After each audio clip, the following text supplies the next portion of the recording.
Muy buenos días. J.A. del Río agradece su participación en este webinar, Esquemas reportables de cara a la reforma laboral.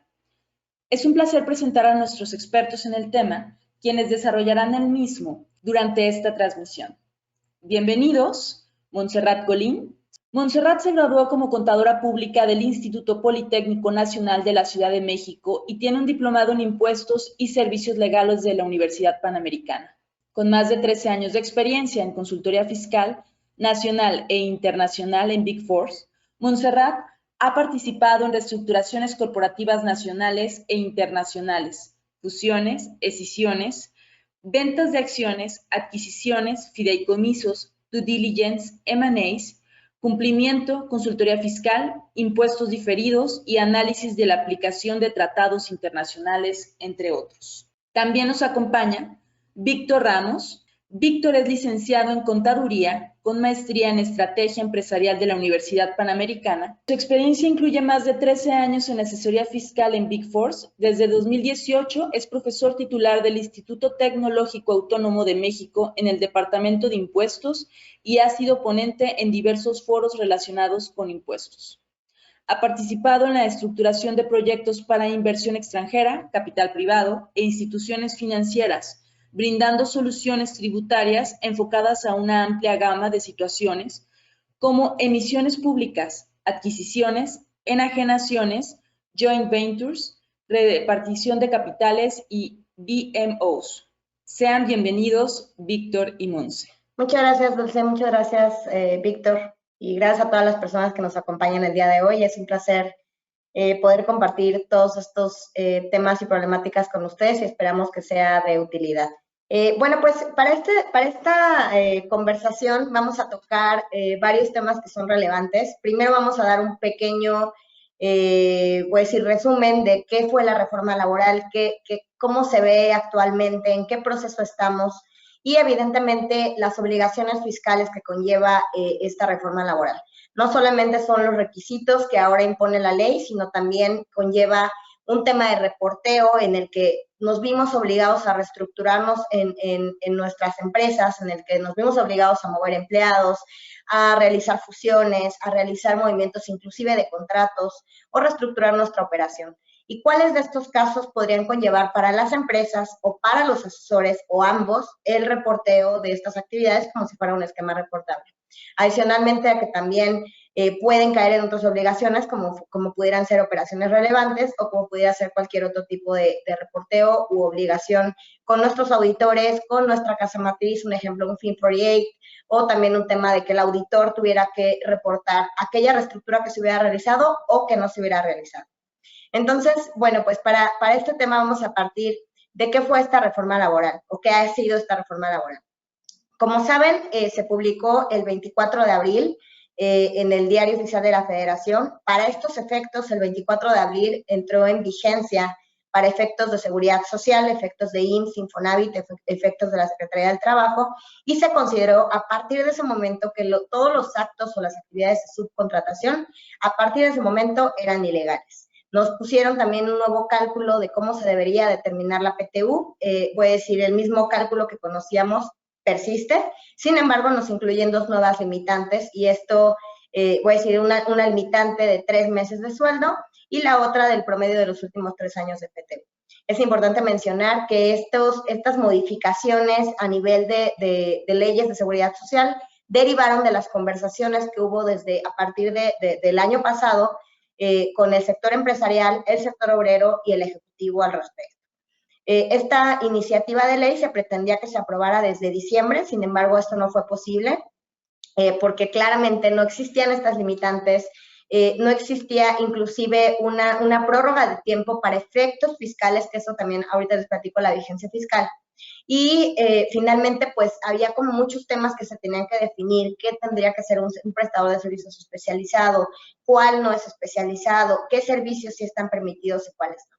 Entonces, bueno, pues derivado de estas discusiones fue que se discutió en el periodo ordinario de sesiones y el 24 de abril se publicó. Para efectos fiscales nos dieron una prórroga de tiempo, y así lo voy a mencionar porque fue la realidad, hay una discrepancia de tiempos entre la vigencia laboral y la vigencia fiscal, y esta vigencia fiscal, pues prácticamente estamos a días de que se cumpla, ¿no? Prácticamente para la próxima semana todos tendríamos, a ojos de la autoridad y a ojos del Ejecutivo, que estar en cumplimiento, tendríamos ya que tener migrados nuestros esquemas para no caer en un tema de subcontratación, y en el caso de haber estado en un tema de subcontratación o prestación de personal con algún proveedor externo, tendríamos que tener el registro ante el REPSE para ser especializados. Entonces, ahorita le platicamos también qué está pasando con la prórroga, una posible prórroga de este tema, pero bueno, lo seguimos platicando. Como saben, esta iniciativa tuvo la idea o siempre tuvo esta exposición de motivos de ir bajo estos esquemas de subcontratación que eran agresivos, aquellos que efectivamente no estaban pagando impuestos, que tenían a los empleados con un salario mínimo o en esquemas, por ejemplo, como derechos de autor o temas, voy a decir, un poquito más complejos o más, un poquito de simulación para pagar menos impuestos. Entonces, claramente esta era la idea que se tenía, sin embargo, también hubo otra exposición de motivos, que fue el tema de PTU, y por lo tanto, pues también se fueron contra todas las empresas que también tenían un esquema de insourcing. Y bueno, como sabemos, aquí es lo que les platicaba, cuáles son los temas relevantes. Finalmente, ¿qué es importante en este momento o qué fue importante en estos últimos meses de trabajo bastante arduo de todas las empresas, también de los asesores? Ha sido un tema de identificar cómo está mi esquema interno primero, ¿no? Si yo tenía una empresa de servicios y tenía que, llámese, migrar a los empleados a la empresa operativa o a distintas empresas operativas, tenía que hacer una allocation de los empleados para identificar en qué empresas tendrían que estar laborando y evidentemente también análisis, te voy a decir, de mis diversas utilidades que yo tenía en las empresas. Como lo hemos comentado, pues la PTU, el cálculo no cambia, lo que nos incluyen son dos nuevas limitantes que nos dicen, si tu PTU es mayor, tú solamente vas a pagar hasta la limitante. Pero pongamos un ejemplo en el que la PTU fuera menor y el limitante fuera más alto, pues yo nada más tengo que pagar hasta el monto de la PTU. Entonces, estos análisis en los que veíamos cuánto era la implicación de PTU o cuánto era el tope, fueron sumamente relevantes para identificar algunas estructuras que más adelante Víctor nos va a platicar respecto de cómo tenía que medir mis utilidades de la empresa, pues para efectos de pago de PTU, ¿no? No es un tema de no pagarle a los empleados lo que merecen, simplemente es un tema de planeación, porque, digo, estos limitantes fueron necesarios porque en cálculos previos, como estaba el cálculo de PTU, como está el cálculo de PTU actualmente en la ley, bueno, pues nos llevaba a que había empresas que tenían que pagar una PTU equivalente a 3 o hasta 7 años de sueldo. Entonces, claramente era algo que económicamente no hacía sentido, no era posible. En los cálculos que hemos visto, la PTU es muchísimo mayor que lo que se venía pagando, pero bueno, finalmente todavía se encuentra, voy a llamarlo así, a valores de mercado, todavía nos permite continuar operando y nos permite también planear cómo tenemos que alojar nuestras diferentes utilidades y alojar a los empleados en las diferentes empresas operativas. Tuvimos que identificar aquellos proveedores con los cuales hemos trabajado o si nosotros somos proveedores de servicios de alguno de nuestros clientes o varios de nuestros clientes e identificar en qué casos se entendería que tendría que ser un prestador de servicios especializado. Recordemos que hay dos clasificaciones generales. Una de ellas es ser un prestador de servicios independiente, en el que, pues, un independiente, pongo un ejemplo, J del Río, despachos de abogados, despachos de contadores, vamos, de varios tipos de asesores. Claramente nosotros somos prestadores de servicios independientes, no estamos poniendo a disposición personal, salvo que, por ejemplo, pongamos un implant en una empresa, ahí sí estaríamos poniendo a disposición personal.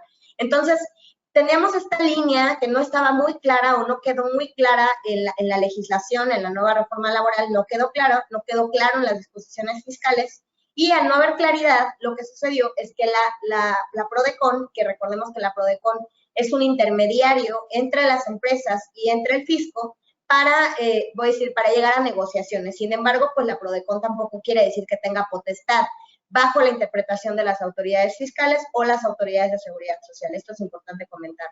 La PRODECON nos dice, cuando sea un prestador de servicios que pone a disposición personal, entonces sí debería ser especializado. Caso contrario, debería ser un prestador independiente.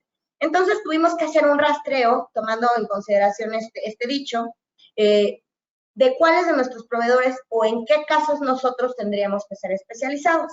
Tuvimos que, para ir por este registro de especializados ante el REPSE, tuvimos que verificar que estuviéramos en cumplimiento ante las autoridades fiscales, ante las autoridades de seguridad social, porque evidentemente, ¿qué pasó en el sistema o qué pasó en el sistema del REPSE? Que automáticamente identificaba si estábamos en cumplimiento o no. Entonces se convirtió en un trabajo no nada más voy a decir, de tener todos los registros, sino también de estar en orden ante todas las autoridades competentes. Esto sin duda fue un movimiento muy astuto por parte de las diferentes autoridades, porque finalmente nos alinearon en todos los sentidos, ¿no? También nos llevó a que tuvimos que alinear nuestra actividad preponderante ante el IMSS, nuestra actividad preponderante ante el SAT y nuestra actividad en actas constitutivas. Sin duda, este nivel de especialización nos llevó a acotar actividades en actas constitutivas, a tener que identificar realmente cuál era nuestro core business y que nosotros no estuviéramos contratando a alguien o prestándole servicios a alguien más que tuviera nuestro propio core business. Eso es algo que sin duda también tendría que quedar, voy a decir, identificado en los contratos, tendría que quedar muy claro en los contratos cuál es mi actividad preponderante y cuál es la actividad preponderante del REPSE que tiene mi proveedor. Y esto para efectos de que esta información, recordemos que el proveedor lo tiene que subir cuatrimestralmente al IMSS y al Infonavit, y esto será información relevante para saber si es deducible o no nuestro pago, o a su vez si el IVA es acreditable. Como sabemos, esta retención del 6% se elimina, la tenemos prácticamente hasta, pues ya, se acabó, lo que sucedió. Es importante decir que en algunos análisis se llegaba a conclusiones que desde mi punto de vista no es del todo correcto, de decir que todos aquellos proveedores a los que yo les retenía el 6% son aquellos que deberían ser especializados. Esto desde mi punto de vista no es correcto, porque la autoridad fiscal, respecto de esta retención del 6%, dijo que todos los servicios tenían que ser sujetos del 6%. Es decir, no hacía una distinción entre si había una prestación de personal o no, simplemente decía todos los servicios y ante la duda, retén. Entonces, este no es el mismo pronunciamiento que tiene, voy a decir, la disposición de la reforma laboral, no es el pronunciamiento de la PRODECON, pero en diversos foros sí hemos visto que la Secretaría del Trabajo, por ejemplo, en temas maquilas, en temas de tecnología, en temas inmobiliarios, se ha pronunciado diciendo que las auditorías van a venir en el sentido de que todos los prestadores de servicios de este tipo de giros tendrían que estar registrados ante el REPSE. Entonces, no hay una disposición oficial tampoco de la autoridad diciendo que así van a venir las auditorías, que ese es su criterio respecto de quiénes y no son especializados. Sin embargo, bueno, yo creería que tenemos que tener una posición conservadora respecto de nuestros proveedores, tener mucho cuidado también, porque el aceptar un proveedor especializado también conlleva que estoy aceptando que tengo responsabilidad solidaria respecto de las retenciones de seguridad social y de impuestos sobre la renta. Entonces, sin duda es un análisis que seguiremos haciendo en el camino, tendremos que seguir analizando todos los contratos que realizamos y tener que ver qué parte de nuestra actividad vamos afinando. Yo creo que mi postura es que las autoridades van a empezar a hacer pronunciamientos, seguramente preguntas y respuestas frecuentes, criterios, y tendremos que tener una guía con el tiempo muchísimo más clara. Y bueno, pues esto es algo que ya platicamos, finalmente son los tiempos, que resulta relevante y por parte de J del Río hemos sido también muy incisivos en platicar que tenemos dos prórrogas, voy a llamarlo así. Una prórroga que fue emitida la semana pasada por parte del IMSS, en el que dijo, oye, parece que va a haber una prórroga para efectos fiscales de la reforma laboral. Esto es, recordemos que a partir del lunes ya tenemos todos que estar en cumplimiento, ya todos los pagos que hagamos de subcontratación no son deducibles ni acreditables y ya se considera un delito fiscal. Entonces dice el IMSS, parece que el Congreso va a discutir si se va a dar una prórroga para que en vez de que sea esa fecha que acabo de comentar, sea posiblemente un mes, y hay otra propuesta que se lleve hasta enero. El IMSS dice, bueno, vamos a hacer lo siguiente, yo te voy a dar una prórroga para que continúes haciendo los trámites de seguridad social, es decir, sustituciones patronales, altas patronales, bajas patronales, registro de REPSE, es decir, todos los trámites relacionados con mi potestad, los puedes seguir realizando como si todavía estuvieras en tiempo, mientras que se define el dictamen por parte de ambas cámaras. Entonces, bueno, estábamos en eso, tenemos esta prórroga del IMSS, que insisto, esta prórroga del IMSS no quiere decir que sea una prórroga para efectos fiscales, y estamos esperando que pase en el Congreso, ¿no? Ahorita platicaremos de qué está sucediendo. Finalmente, como sabemos, prácticamente en estos días se estuvo discutiendo, no se alcanzó la mayoría para poder llegar a una discusión de un periodo extraordinario, pero bueno, pues esperemos que hoy o mañana se defina si tiene que haber una prórroga. Desde nuestro punto de vista tendría que haberla, porque pues únicamente hasta la semana pasada se han dado el 7% de autorizaciones del REPSE, que esto claramente nos lleva a que no puedo contratar a nadie, no puedo continuar operando. Yo creería que económicamente hace sentido esta prórroga, y también, seamos honestos, voy a decir, los contribuyentes desafortunadamente no estaban preparados en su totalidad para poder hacer estos procesos rápidamente. Las autoridades tampoco estaban preparadas, hubo muchos inconvenientes, hubo problemas de plataformas, y evidentemente también estamos en un tema de COVID, ¿no? Que si bien muchos de los trámites los pudimos hacer de manera virtual, algunos otros se tienen que hacer de manera presencial, y esto nos lleva a un retraso de tiempos. Muchas gracias, Monse. No, definitivamente son temas bien interesantes, tanto la reforma laboral como la obligación de reportar esquemas reportables. Yo creo que son los dos temas que en los últimos años han generado mayor discusión, y el que hayan generado mayor discusión también ha generado muchísimas dudas, que desafortunadamente en los intentos de aclaración por parte de las autoridades fiscales, pues no han sido muy afortunadas, ¿no? Hay un dato que a mí me gusta leer año con año respecto a el porcentaje en el aumento o en la disminución de recaudación que tiene el SAT comparados con años anteriores. Este año, a pesar de la situación que todos conocemos, que pues, el consumo ha disminuido, no ha habido crecimiento, hubo una pérdida del poder adquisitivo en general en México. No obstante esto, hubo un aumento en temas de recaudación. Bajo la premisa del gobierno actual de no generar nuevos impuestos, es muy clara la explicación de este aumento en recaudación. Esto se debe básicamente a los esfuerzos de auditorías un poco más incisivas, un poco más agresivas, temas de reporteo como los que estamos platicando el día de hoy, temas de reformas estructurales que no ha habido en el país, pero yo creo que esta reforma laboral ha sido lo más importante desde hace 6, 7 años que hubo alguna reforma más importante. En 2014 recuerdo que fue la más grande en tiempos modernos. Y esto, complementando lo que decía Monse, lo veamos como que muy lejano. O sea, yo me acuerdo esas consultas que hacíamos hace 5, hace 10 años en temas de personal, eso nunca va a llegar. O sea, la tasa efectiva en México comparado con otros países de la OCDE es superior. Y si a eso tú le sumas un 10% de PTU, pues estamos hablando de una tasa efectiva del 40%.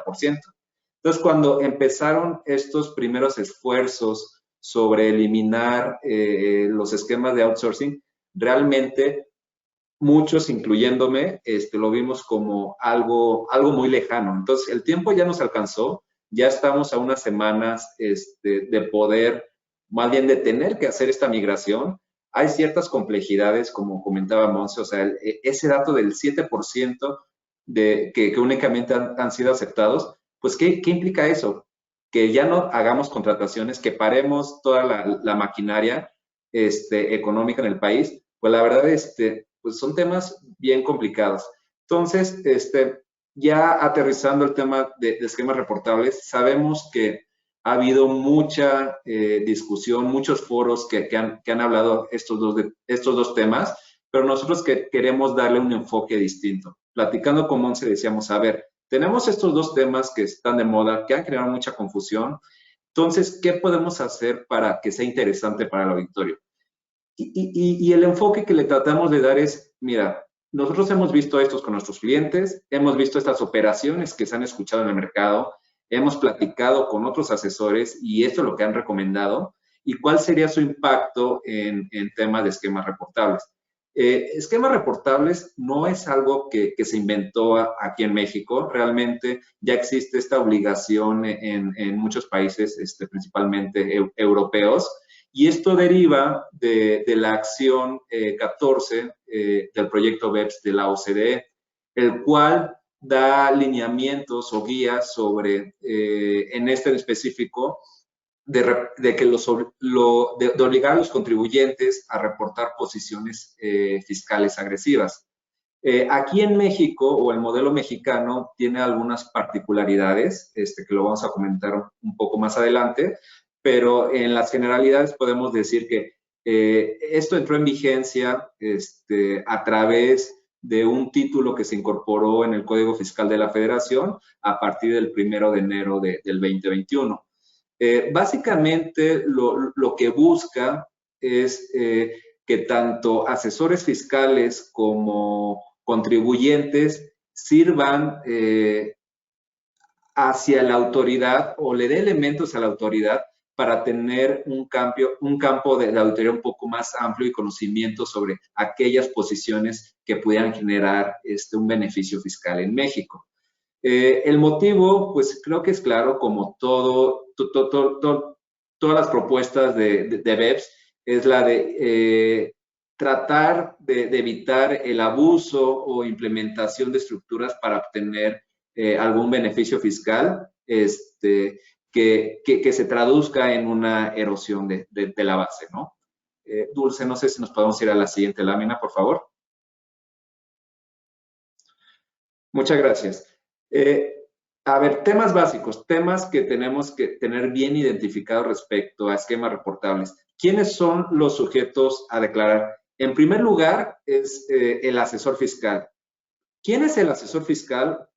Conforme a las reglas y los lineamientos que ha emitido la autoridad, se define a un asesor fiscal a toda persona física o persona moral que se vea involucrada en la comercialización, en el diseño, en la organización y en la implementación de cualquier estructura que tenga un beneficio fiscal para con sus clientes. De esto ya se desprende si es un esquema personalizado, generalizado, que también tiene una definición y tiene unas implicaciones de reporteo en el aplicativo totalmente distintas. Por ejemplo, el generalizado pues es aquel que sale el asesor fiscal a ofrecer en el mercado y que le puede ser adaptable pues básicamente a cualquier empresa. El personalizado, como su nombre lo dice, es un traje a la medida que está hecho bajo las circunstancias, bajo el tipo de negocio de cada uno de sus clientes.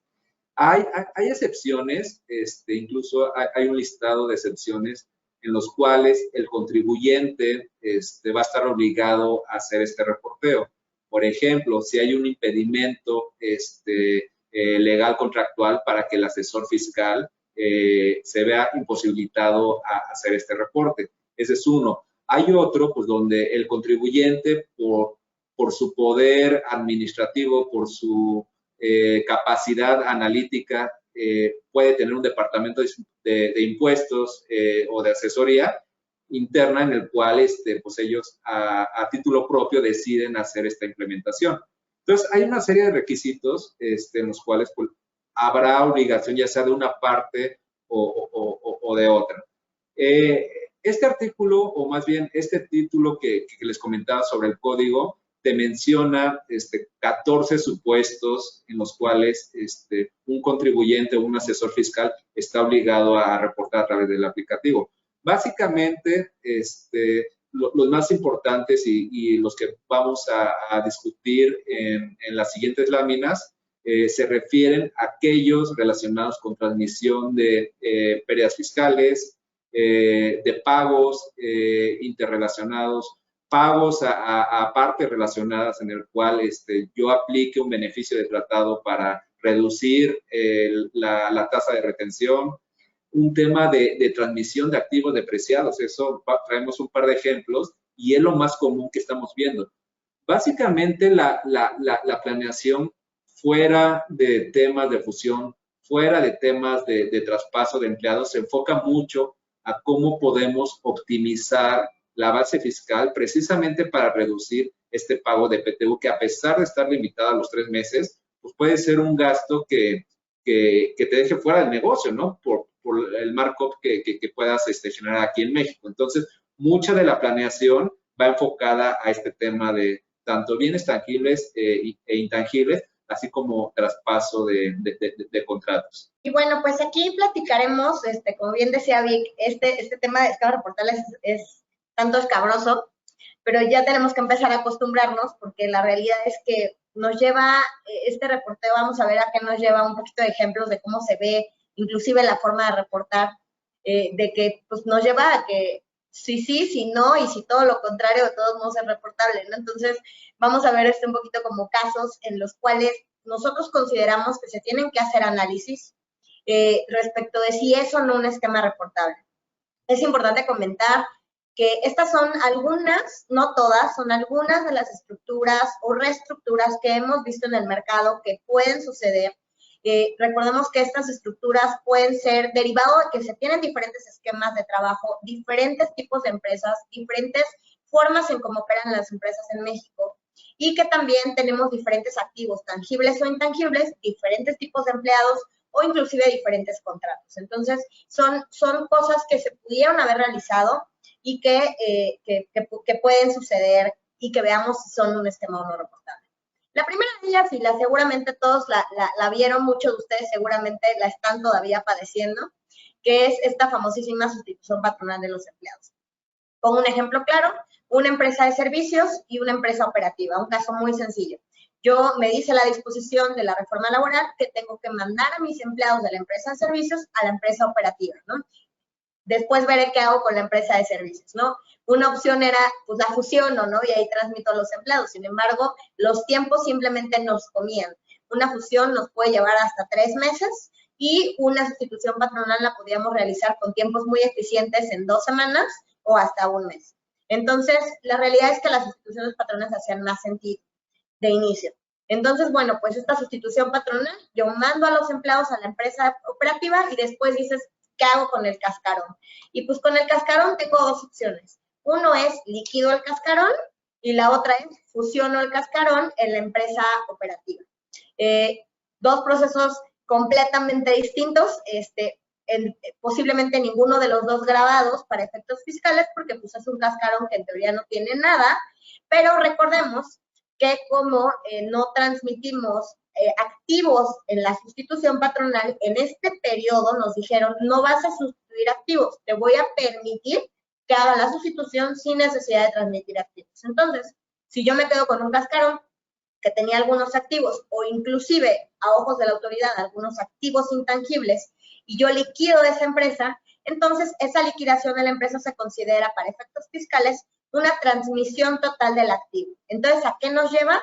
A que es, para efectos fiscales, esto dicho por la ley, a una reducción de capital para efectos de los accionistas, en el cual yo considero que todo lo que le queda, pues se lo subo. Igual no queda nada y la reducción me da 0. Pero en una de esas también me da que es una enajenación en especie de los bienes que aún tenga el cascarón. Entonces, estos bienes que aún tiene el cascarón, pues se pueden considerar grabados y no sería exento para efectos fiscales, dicho lo anterior, no sería exento para efectos fiscales, y posiblemente esa transmisión tendríamos que analizar si son activos tangibles o activos intangibles, que se considerarían que hay una transmisión de activos intangibles o tangibles que debería ser reportado para efectos fiscales, ¿no? Por más que dices, oye, pero esta planeación yo la estoy haciendo simplemente porque ya no me sirve el cascarón, yo ya no lo necesito, no es para tener un beneficio fiscal. Bueno, pues es algo que tendremos que soportar y aquí vamos a escuchar continuamente la palabra defense file. Este defense file es algo que ya nos tenemos que acostumbrar a hacerlo en el current day. Tanto para efectos de todo lo que vamos a hacer en contratación de servicios especializados e independientes, como también para este tipo de reestructuras que hicimos, tendremos que soportarlo adecuadamente para saber, uno, si es un esquema reportable. Si no lo es, entonces también tener muy claro por qué no lo es, porque eso se tendría que mencionar. Si es reportable, lo que decía Vic, si es personalizado o es generalizado, y en cualquiera de los casos también saber cuál es la cuantificación o el posible beneficio fiscal que se pudiera entender que hay de esa estructura y el beneficio operativo. En el caso de la fusión, bueno, pues claramente esto cae en el concepto de reestructuración. Sin embargo, también la reestructuración tenemos que tener muy claro cuál es el beneficio fiscal y cuál es el beneficio operativo. Esto es un poquito como decir, en cada cosa que haga, tengo que analizar cuál es la razón de negocios, el beneficio fiscal y operativo, con el comparativo de ambos dos. Esto ya estamos hablando de temas cuantificables. Esto viene ya de años de sugerencias de la OCDE, en el cual nos decían, ¿sabes qué? Pues, razón de negocios no quiere decir nada más que, pues yo pagué dividendos porque soy, yo recibí dividendos porque soy el accionista y tengo derecho. No, espérate, pero pareciera que todo lo que haga tiene que tener una razón de negocios, que para ser razón de negocios tiene que tener materialidad. Es decir, que sea real y que también tenga sustancia. Es decir, voy a decir, sustancia y materialidad, que sea cuantificable, que sea real, que tenga un beneficio cuantificable económico comparado con un beneficio fiscal. ¿Podemos ir a la siguiente, por favor? Claro, y ¿sabes qué, Monse? Yo también agregaría el tema de razón de negocios, que es algo que muchas veces lo vemos de forma subjetiva, por los dos conceptos que mencionabas al final, ¿no? O sea, básicamente, discutiendo con abogados las tesis que se han publicado al respecto, el tema de razón de negocios debe atender a la premisa de que el beneficio económico es mayor al beneficio fiscal. Entonces, yo creo que ahí entra la complejidad del análisis. Por ejemplo, hablábamos de una fusión donde previamente se hizo una sustitución patronal. ¿Ahí cuál sería la razón de negocios para mí? Pues es muy básica, o sea, es el costo administrativo de tener un cascarón.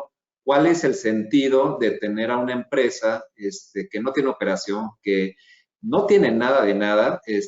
La razón económica y razón de negocios es precisamente el poder optimizar los tiempos y los costos de administración del grupo, ¿no? Y la verdad, o sea, estos son muy ejemplos, obviamente, cada caso se tiene que ver detalle a detalle, y lo complicado de todo esto es que son tantas partes involucradas, son tantas aristas. Por ejemplo, estamos hablando de temas legales. En el tema legal, pues tanto temas corporativos como laborales, que son mundos totalmente distintos, temas contables, que eso es súper importante, ¿no? Que no lo vamos a abordar en la presentación de hoy, pero temas de registros iniciales, temas, por ejemplo, de reconocer beneficios a empleados, por ejemplo, cosa que no tenía una compañía operativa. Hay temas fiscales que es el área de discusión el día de hoy, pero definitivamente se vuelve muy complicado. Y yo agregaría uno adicional que a mí me ha pasado muy seguido con varios clientes, que es el tema comercial. Y me explico.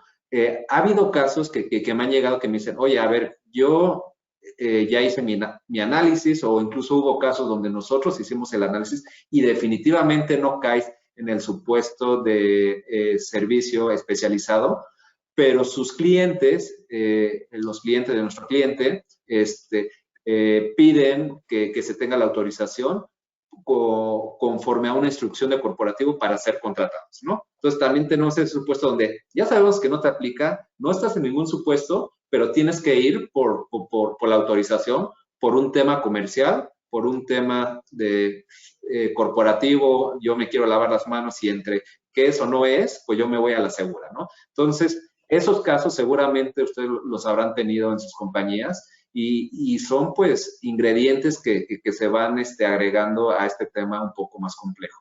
Entonces, otros temas que hemos visto recurrentes, pero ya más enfocados, o sea, la clásica es la que comentó Monse. Ahora, oye, si ya tenemos una empresa que tiene los empleados, platicada de una tasa efectiva del 40%, oye, ¿quién va a querer venir a hacer negocio a México cuando por cada peso tienes que pagar 40 centavos de impuesto, por cada peso de utilidad aparte? Entonces, hay otros mecanismos por los cuales tú puedes administrar o eficientar más bien tu utilidad fiscal. Y la clásica, pues, es la separación de la operación, ¿no? Entonces, vamos a hacer una segregación de operaciones vamos a hacer cargos intercompañía, obviamente con todos los requisitos que ello conlleva, tema de precio de transferencia, tema de lo que comentaba Monse, ¿no? Que nosotros lo decimos hasta el cansancio con nuestros clientes. Yo creo que ya están hartos de esta frase de debes de tener tu defense file, pero como lo dije al principio de esta plática, pues las tendencias de fiscalización están siendo muy agresivas y se están enfocando a este tipo de cosas, ¿no? Entonces, ¿qué haces con la separación o cuál es el objetivo de hacer una separación de la operación? Pues precisamente el poder administrar o el tener una eficiencia en tu utilidad fiscal, que es muy similar al tema de las maquiladoras, ¿no? Entonces, no sé, Monse, a ti te ha tocado ver un par de cosas. En como bien lo comentas, Vic, creo que van enfocadas y va un poquito a lo que tú vas a platicar ahorita más adelante, a las estructuras para manejo de PTU. Esto es, digo, ya moví a mis empleados, ya están en la empresa operativa, pero luego pues tengo que pagar la PTU. Y entonces recordemos que pues tengo cálculo limitante, pero digo, oye, ¿qué tal si logro que la PTU sea menor que el limitante? Entonces tendría que pagar hasta esa PTU. ¿Qué cosas puedo hacer? Entonces, una de esas es lo que comentaba Vic, de pues separo la operación, segrego los empleados en diferentes empresas, pero no sé si han visto, por ejemplo, cómo opera el sector hotelero. El sector hotelero, no quiero decir todo el sector hotelero, pero es muy común el tener a los dueños de los hoteles y por otro lado tener a los operadores de los hoteles. Entonces, estos operadores de los hoteles pues operan el hotel. Realmente los empleados están alojados en el operador del hotel, ¿no? Y entonces dices, pues, ese tiene su ingreso por operar, tiene su gasto por operar y esa es su utilidad para pago de PTU. ¿Qué pasaría si en una operación que no es hotelera hiciéramos algo parecido? Y dijéramos, yo soy el dueño de los contratos y por el otro lado mando a todos los empleados para operar los contratos y es como si fuera un comisionista de mis ventas, ¿no? Esto claramente es, desde mi punto de vista, no quiere decir que si tiene razón el negocio, ¿por qué no? Si tiene una razón realmente a nivel económico para hacer así, pues pudiera ser, no quiero decir no, porque yo creo que cada caso siempre se tiene que analizar de manera particular, pero para ojos de la autoridad pudiera ser visto como una operación simulada, en el que sigo teniendo una operación de subcontratación, simplemente, es decir, camina como pato, hace como pato, pero se llama otra cosa, y entonces esto se llama simulación. El otro de las maquiladoras, que igual platicaba Vic, pues es como yo, vamos a pensar que tengo una maquiladora en México, que no es per se maquiladora, sino que es maquiladora y tiene contratos de ventas con clientes por el producto que realiza. Y tiene una casa matriz en el extranjero y decide que los contratos que tiene los va a mandar al extranjero. Entonces ya todo se va a firmar desde el extranjero y México va a ser meramente una maquila, no va a tener contratos más que el contrato de maquila. Entonces, en este caso, claramente, pues dejo a los empleados ahí y yo estoy alojando la utilidad en Estados Unidos, en el país en donde esté la Holdco. Entonces, esto, bueno, pues también es un tema de manejo de PTU, que sin duda, esta estructura, el separar la operación, caen en el tema de reestructuración transfronteriza de esquemas reportables. Entonces, no nada más como tenemos que tener la mentalidad de que una reestructura no nada más es el movimiento de acciones o de empresas, sino que una reestructura también puede ser el movimiento de intangibles, de contratos o la forma en la que estamos operando. Siguiente, por favor. Sí, de temas logísticos, de temas de operación, de temas de atención al cliente. O sea, todo eso es una reestructura operativa. La ley no te habla de una reestructura accionaria o legal corporativa, sino en su conjunto, si tú haces un cambio en cuanto a tu día a día, eso cae en un esquema reportable, ¿no? Entonces, si se dan cuenta, pues prácticamente cualquier movimiento tiene una implicación, o sea, más bien cualquier movimiento que hagamos derivado de la reforma laboral, pues prácticamente va a tener su consecuencia en ser un posible esquema reportable, ¿no? Entonces, continuando, o sea, los otros casos que hemos visto y es muy similar a los conceptos básicos que comentaba Monse, o sea, si partimos de que tú ya tienes una PTU limitada, ¿cuál va a ser el objetivo de las empresas? Pues tener un pago inferior a esa PTU. ¿Y cómo lo haces? pues teniendo una utilidad en la empresa mexicana menor, ¿no? Entonces, seguimos con las clásicas operaciones o los clásicos manejos que incluso se veían antes de la reforma laboral, ¿no? O sea, perdón por ser repetitivo, pero son temas de optimización de la base fiscal. Entonces, ¿qué otras opciones tenemos? Pues manejo de PTU a través de pagos al extranjero, es decir, identificar si hay procesos en la cual intervenga tu casa matriz, tu corporativo, los cuales pueden ser materializados en pagos, ¿no? Entonces, esto va a caer en un esquema reportable porque seguramente caerás en una transacción sujeta a retención y ustedes sabrán que México tiene una red de tratados bastante amplia y seguramente habrá algún beneficio de tratado, ¿no? Entonces, ese es una operación sujeta a ser reportable. El tema siguiente, que es el manejo de PTU a través de cobro de rentas inmobiliarias, creo que Monse, tú también te ha tocado ver este tema a ti, ¿no? Sí, en realidad este tema, pues no sé si llegaron a ver, y pongo un ejemplo, una empresa que tiene operación, tiene, vamos a decir, a su empresa de servicios, migran a los empleados, pero resulta que tiene, voy a decir, inmuebles, y que tiene otras entidades operativas que le pagan la renta de los inmuebles a una sola empresa. Entonces, esa empresa operativa, donde ahora estoy migrando a los empleados, tiene no solamente los ingresos de la operación, sino también tiene ingresos por cobro de rentas, que pudieran ser relevantes. Entonces, la decisión en este caso sería mover a los inmuebles que se tienen a otra empresa, donde pudiera tener un director general que administre la renta de los inmuebles, posiblemente una persona sería más que suficiente para administrarlo, y esta persona pues no tendría derecho a la PTU para efectos legales, pero y en la empresa operativa pues simplemente ya me quité ese ingreso adicional sujeto al pago de PTU. Por supuesto, este movimiento de inmuebles me conllevaría un pago, dependiendo de la estructura de como la hiciera, pero me puede llevar desde un pago de impuestos sobre la renta o un pago de ISAE en el menor de los casos. Esta reestructuración, donde estoy moviendo activos previamente depreciados, se consideraría un esquema reportable.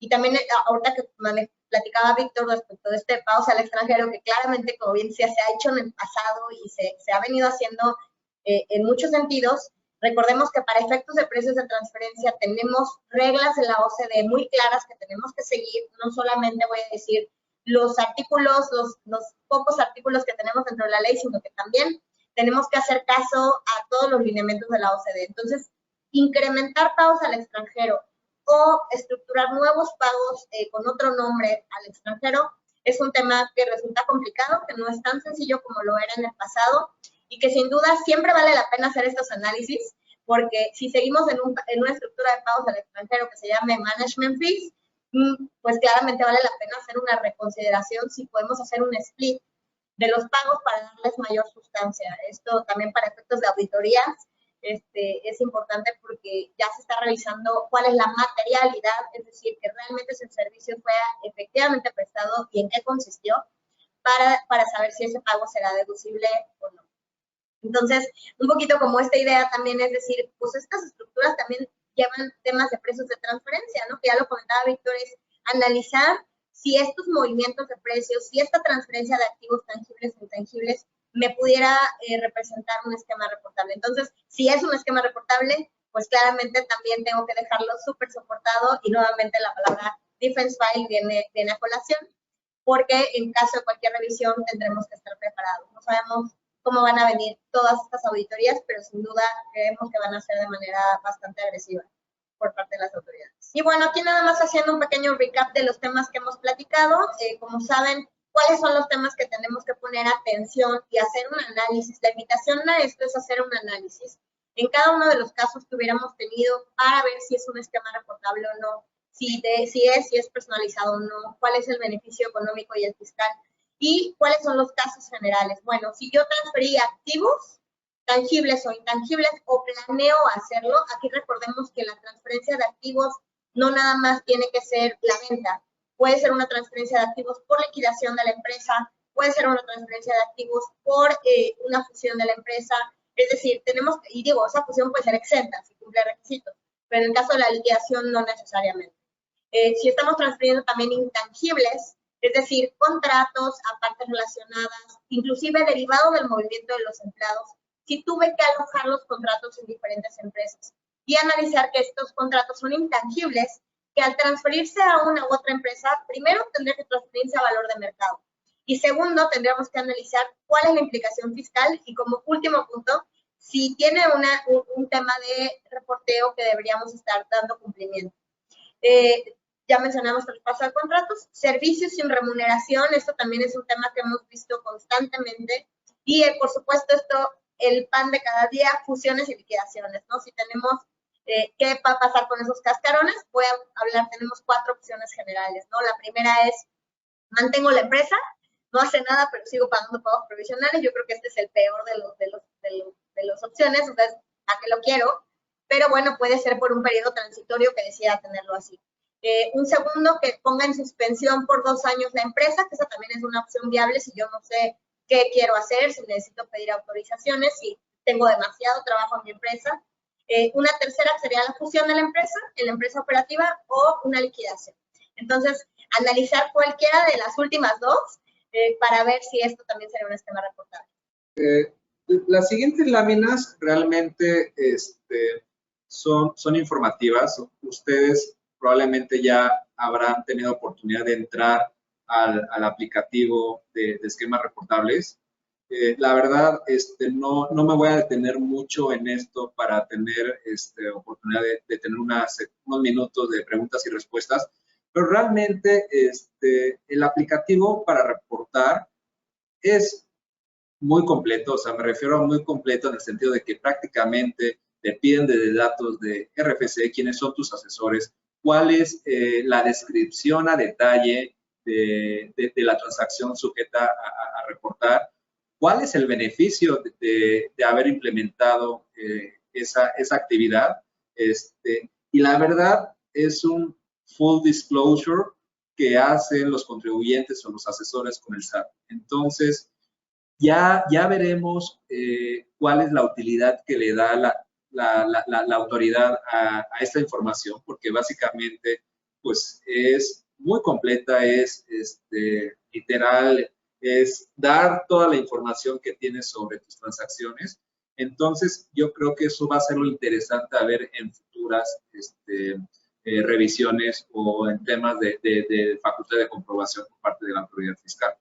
Entonces, Dulce, no sé si quisieras que nos vayamos a las siguientes láminas. Igual son pasos a seguir. Me iría a la siguiente, por favor. Igual la que sigue. Y tenemos una lámina de conclusiones. Igual podríamos cerrar con eso, Monse.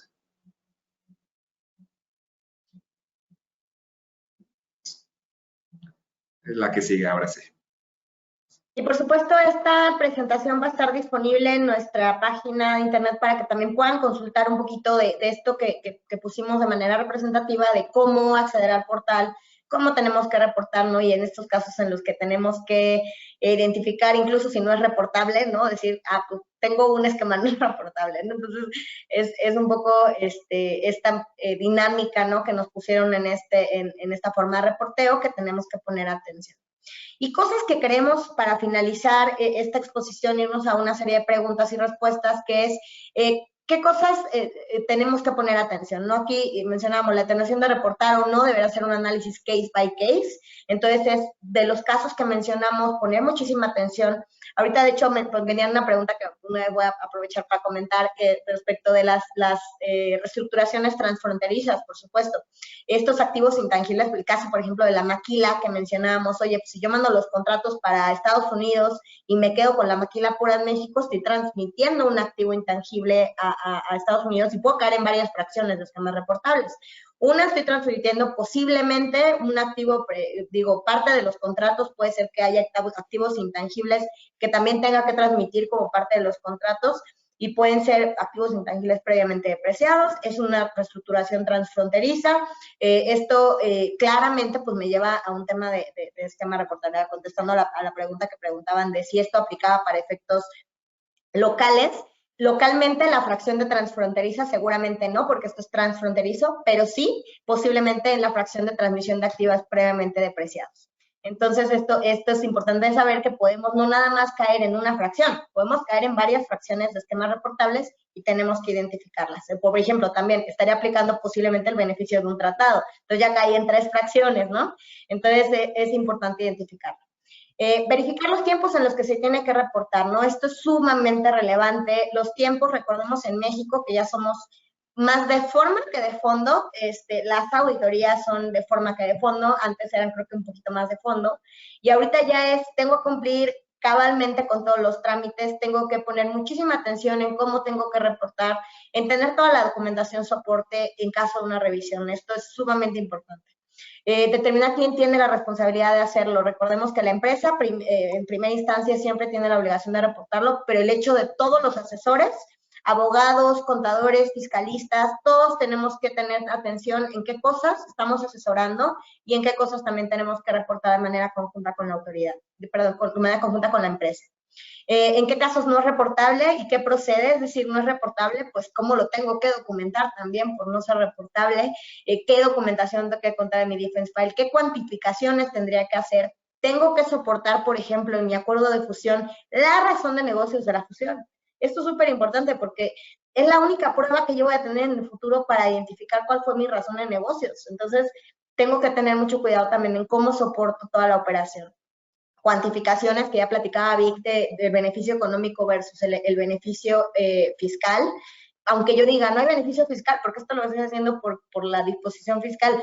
No, espérate, la sustitución patronal la estás haciendo por una disposición fiscal, porque si no estás en incumplimiento laboral y fiscalmente. Pero la fusión, pues esa fusión no necesariamente quiere decir que sea para cumplir con la ley, porque no te dice que fusión es tu cascarón. Entonces, tenemos que soportar cuál es la razón de negocios, ¿no?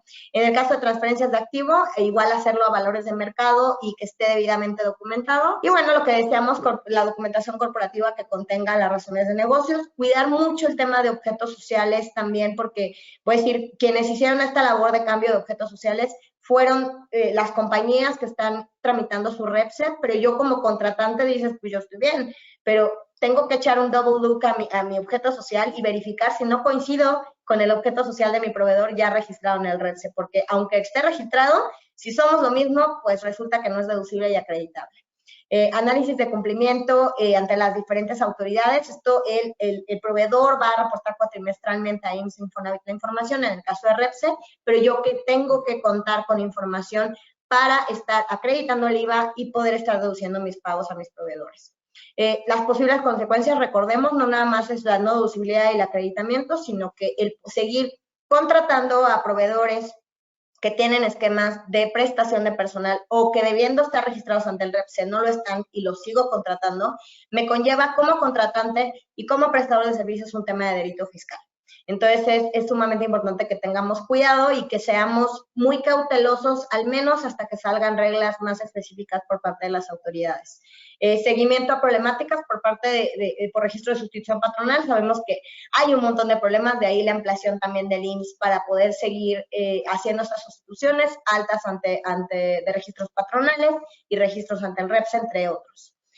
Falta de coordinación, aquí esperemos que haya una buena coordinación y esperemos que la coordinación tampoco venga en el sentido de excelentes auditorías, sino también en el sentido de apoyar a los contribuyentes a poder realizar de manera más rápida y más eficiente los trámites y registros que se tengan que realizar para poder seguir operando.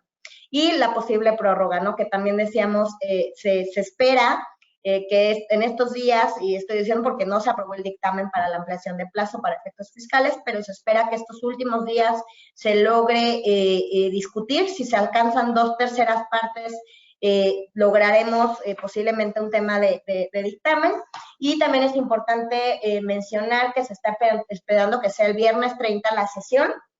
Para este periodo extraordinario de sesiones, esperemos que eso suceda. Y bueno, pues también hay varias ratificaciones que son relevantes, como por ejemplo el nombramiento del secretario de Hacienda, que también, voy a decir, son dos de los temas muy relevantes que se tienen que aprobar en estos días, que no podemos esperar hasta el siguiente periodo ordinario y que, bueno, pues se está empujando a que suceda y, pues, bueno, estamos todos cruzando los dedos para que así sea y, bueno, pues no sé si tú quieras comentar algo final, Víctor, antes de que vayamos a algunas preguntas. No, me parece muy, muy completo. Creo que de forma general podemos concluir esto. Yo también diría que muchos de ustedes seguramente, si es que no lo han hecho antes, van a tener que ajustar sus procesos, por ejemplo, de aceptación de proveedores, ¿no? Anteriormente, sus departamentos seguramente verificaban que no estuvieran en la lista negra. Ahora van a tener que hacer estos procesos adicionales, como es lo de la certificación de la Secretaría de Trabajo, el tema del objeto social. Eso que decía Monse, a mí se me hace súper, súper interesante y que muy pocas personas están siendo conscientes, ¿no? ¿Cuál es la lógica detrás de esto? Oye, que yo voy a poder contratar algo distinto, si me lo permiten decir así, a mi objeto social, algo que no es parte de mi core. Pero ¿qué pasa si en su afán de obtener los registros mi proveedor modifica su objeto social y es prácticamente el mismo que el mío? Pues ahí yo mismo me estoy poniendo al pie, ¿no? Entonces, parte de los procesos que se deben implementar, pues va a ser reunir este tipo de información, el ver qué tengo que hacer yo como empresa contratante y si soy de las empresas que requieren una autorización para prestar mis servicios, pues va a ser la misma apreciación. Entonces, en lo personal, espero que les haya servido esto, que si bien son temas que se tienen que analizar caso por caso, que más o menos tengan un poco más de claridad, que tomen esa conciencia de lo que deben de tener para futuras revisiones por parte de la autoridad y cuáles serían las mejores prácticas que hemos visto con nuestros clientes y que nosotros generalmente recomendamos como asesores. Entonces, creo que tenemos unos minutos para preguntas y respuestas. Muchas gracias, Víctor y Monse, por sus aportes al tema. Comenzamos la sesión de preguntas y respuestas. Si al final de este bloque aún quedan dudas sin responder, nos comunicaremos vía correo con la respuesta. Además, nos gustaría recordarles que esta plática estará disponible en nuestro canal de YouTube y en nuestro sitio web en próximos días. La primera pregunta que tenemos por parte de la audiencia es: ¿queda regulada la subcontratación cuando el servicio se le presta a una empresa extranjera? ¿Se factura a la extranjera y la extranjera efectúa el pago? Creo que esta pregunta es para ti, Víctor. Sí, yo la tomo con mucho gusto. A ver, de lo último que decía Monse, ¿cuál es el riesgo de no tener la autorización de servicio especializado? Que para el contratante sea no deducible el gasto para efectos de ISR y no sea acreditable el IVA asociado. También puede haber algún riesgo de que caiga en un esquema de defraudación fiscal. Para un extranjero, si es quien recibe este servicio, pues no tendría ese riesgo porque para efectos de deducibilidad debería atender lo que su legislación interna indique, ¿no? Entonces, ese sería un caso en el cual yo creo que habría otras consideraciones, pero en específico por temas de autorización yo no le vería ningún problema. Sí, yo nada más sumando a este comentario, yo coincido totalmente con Víctor. Yo creo que el tema que pudiera ser, y aquí vamos a ver cómo vienen las auditorías, ¿no? El tema que puede resultar relevante es que si yo soy un prestador de servicios que le presto al extranjero y vamos a pensar que dices, sí le pongo a disposición personal, pues el extranjero dice, pues good, a mí no me importa todo lo del REPSE y no sé qué, porque para mí en Estados Unidos, poniendo un ejemplo de Estados Unidos, no es un requisito que sea deducible. Sin embargo, recordemos que este prestador de servicios pues acumula el ingreso y dice, fiscalmente no hay bronca, pero la subcontratación que no está especializada es ilegal. Entonces, yo mi recomendación sería, ok, pues no rentas el REPSE, pero regístrate, porque ¿sabes qué? Que si no, eres subcontratación ilegal. Entonces ya nos metemos en un tema, quizá de tipo penal, en el que, voy a decir, aunque no tiene implicaciones fiscales, sí pudiera tener una implicación de tipo penal. Correcto. Muchas gracias. La última pregunta, por cuestiones de tiempo, solamente diremos una pregunta más. Es la siguiente. ¿A qué se refieren con razón de negocios en reestructuras de operaciones tales como una fusión? Pues razón de negocios, y ahorita si quieres, Vic, si gustas complementarlo, se refiere, y esto tengamos mucho cuidado, ya lo mencionamos anteriormente, es este tema de cómo que lo que esté haciendo tenga un beneficio económico cuantificable superior al beneficio fiscal. Prácticamente razón de negocios no nada más es lo que diga, hice una reestructuración porque quería mover mis acciones. Pues sí, es una razón de negocios, que antes eso era muy válido. Sin embargo, ahora también tengo que garantizar y cuantificar, demostrar que tiene un beneficio a nivel económico y que no solamente lo hice ese paso o lo hice en esos pasos o en menos pasos o en más pasos para que tener un beneficio fiscal. Entonces, a eso se refiere razón de negocio. No sé, Vic, si tú quieras complementar algo. Sí, claro, y creo que el tema de razón de negocios parte de dos supuestos, ¿no? En que la autoridad podrá presumir la inexistencia de una razón de negocios cuando efectivamente en un acto o en una transacción el beneficio económico sea menor al beneficio fiscal. Y la otra consideración que debemos tomar en cuenta es también si a través de una serie de actos cuyo beneficio económico se puede alcanzar con un menor número de actos jurídicos, ahí también podría presumir la autoridad que hay una carencia de razón de negocios. Es decir, ¿por qué deberías de tomar a través de varios pasos jurídicos algo que pudieras hacer en un solo acto jurídico, ¿no? Esa es como la lógica y los puntos que tenemos que atender. Claro, y de hecho mencionar que lo que decía Víctor, ¿no? De carecer de esta razón de negocios, simplemente la vista de la autoridad también es el que lo vería como una operación inexistente, ¿no? Entonces tiene la libertad, la potestad de poder recaracterizar lo que hicimos a lo que él cree que debe haber sido y pedirnos el pago del impuesto emitido. Y bueno, pues les agradecemos muchísimo de parte de J. del Río el que nos hayan acompañado el día de hoy. Es para nosotros un placer poder siempre compartir experiencias con todos ustedes. Y por supuesto quedamos a sus órdenes para cualquier duda, para responder las preguntas que quedaron pendientes de contestar, que afortunadamente fueron bastantes. Y bueno, pues quedamos a sus órdenes y pues un gusto poder haber dado este webinar el día de hoy.